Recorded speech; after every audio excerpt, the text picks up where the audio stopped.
Alright, hi guys. For my hometown history perspective, I used Muskegon, Michigan. I'm not originally from there, but I've lived there on and off for over 10 years and grew up going there, so it's the closest hometown for me.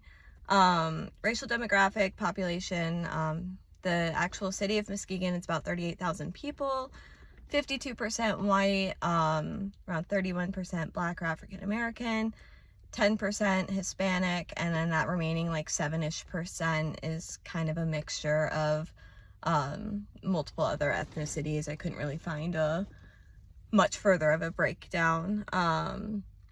Is there like an area in my neighborhood that I wouldn't drive through? I personally would say no, but it's more that I don't really have any need to go to the areas that maybe some people deem more dangerous. There are a few places that I travel to that are closer to Muskegon Heights area, and it doesn't really feel tremendously different. I think if anything, it's the visual aspect. I think that can kind of lead me into just changes and struggles in history with the town. Muskegon County itself is still one of the most segregated counties in the country. I know I had kind of briefed on it in class, but Seaway Drive is our highway that's pulling in. Once you get off 131, you're getting close to the water. You pull onto Seaway, and that will take you all the way through to downtown. And left of Seaway is shopping, residential. The high school I went to, a lot of suburbs that's closer to the lake. The property value is higher. The city definitely puts a lot more into that infrastructure, whereas on the right side of Seaway Drive, when you're coming in, that's Muskegon Heights. And the visual alone of just driving, and you can see homes that are, much more dilapidated and in not good standing condition, abandoned buildings, abandoned lots, and on the other side is, new statues lining Seaway Drive downtown, and money going into lining the streets with flower pots downtown, and it just feels like a very inaccurate distribution of funds coming into the city. And I know a lot of people have a problem with that. The one thing that I think especially rubs people wrong over there is the campaign of Watch Us Go. It's Watch Muskegon, and then they've highlighted the US and the GO in Muskegon, and it's all over the city if you go over there. And they have these signs, and it's just about, watch Muskegon grow, watch us take off, like we're gonna prove people wrong about what they say about us. But then all the money and all this work goes into, the beaches and the parks by the beaches and the downtown area, and it's not distributed properly. And I know it rubs a lot of people the wrong way, seeing those signs on streets that are littered and full of potholes that no one has touched in 20 years, and then those same signs on the sparkly new pavement. It's just a little bit weird. In terms of scandals, I don't know about like the most infamous. I know currently, the past couple of years since I've moved back, there's been an issue with a new brewery marina that they built. It's called Adelaide Point. They put it on Muskegon Lake. Muskegon Lake has a lot of history. It was all factories at one point. I think over 130 factories lined Muskegon Lake, and there was a lot of pollution.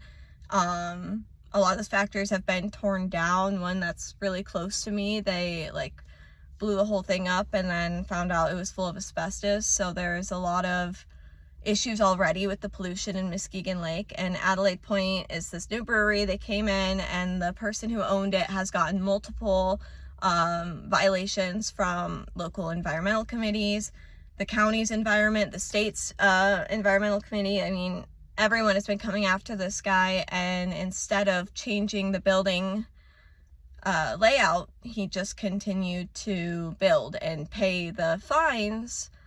But it's kind of that issue of, if someone can afford to pay these fines, does that still make it right to break these environmental laws?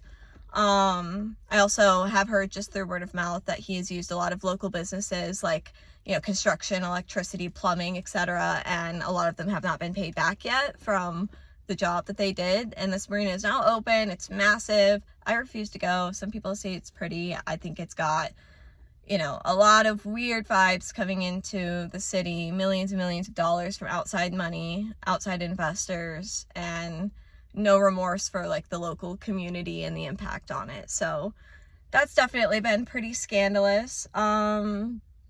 I think that Muskegon could be a lot more attractive if there was just economic growth and opportunity out there. It's a lot of families, a lot of people have been there forever. You just kind of see that in the city. It's not necessarily a bad thing, but for someone who's not from there, I don't see the attraction to stay versus friends who were born and raised in Muskegon.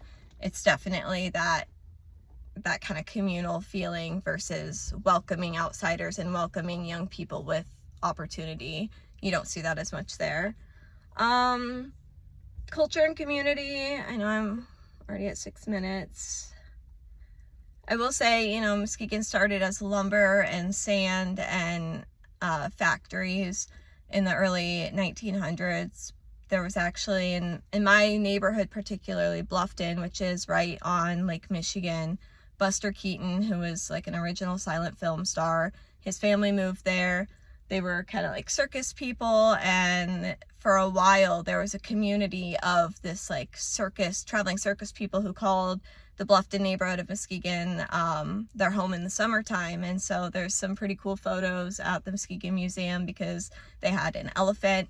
They would do, you know, big shows on the beaches. There used to be a roller coaster on like Pere Marquette Beach. And so I think the history has some really interesting moments. As the economy kind of crashed, Muskegon did not survive well. A lot of jobs were lost. The population declined quite a bit. I think it was like 55,000 in the 50s, and we're, you know, down to the 30,000 range again. So I do hope that Muskegon continues to grow and showcase its history. I think Pere Marquette Beach is one of the most beautiful beaches I've ever been to. I'm grateful to live there, but I'm not naive about the racial issues that the town has, the financial issues the town has, and I do hope the best for the growth there. I think there's good people that want good change. It's just taking its time, I guess.